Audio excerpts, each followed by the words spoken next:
Oh, good old Exile. Honestly, when it comes to Yu Hakusho, there is no one who does power creep quite like it unless we put DBZ into account, but those guys still don't even come close.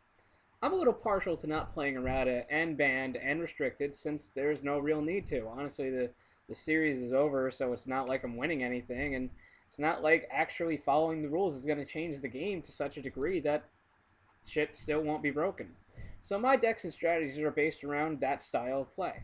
With Yu Yu Hakusho, it's no different since if everything is broken, then nothing is broken.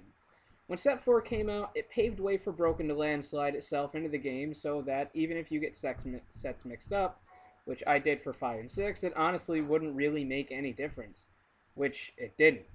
Exile is based off of what its name implies exile. In the series, Yusuke becomes so powerful that the spirit world throws him out of the human world.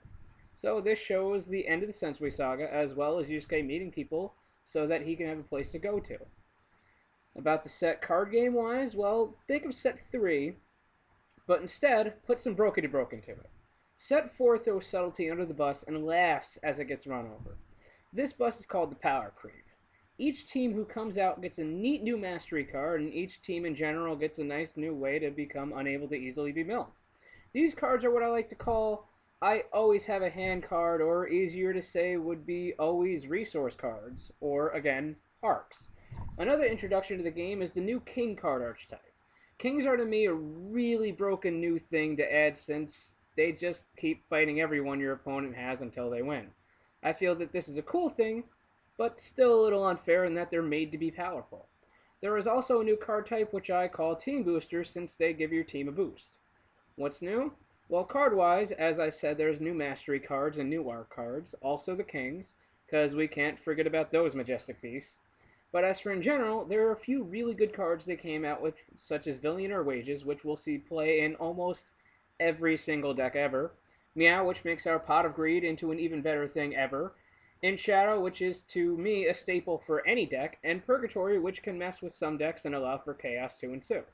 As for teams, we get a few of them as well, such as Kurama, Kuroko, Makuro, Spirit Defense Force, and Yomi.